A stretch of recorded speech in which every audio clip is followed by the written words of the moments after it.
يا أيها الناس اتقوا ربكم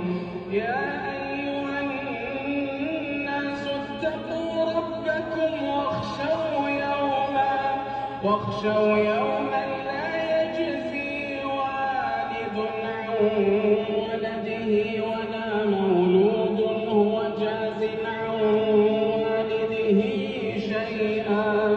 إن وعد الله حق فلا تغرنكم الحياة الدنيا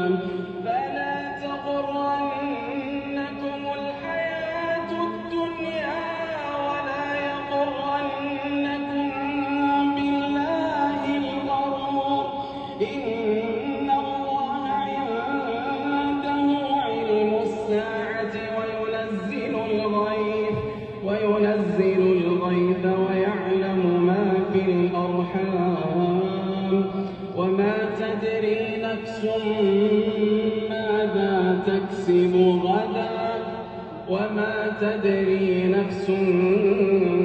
بأي أرض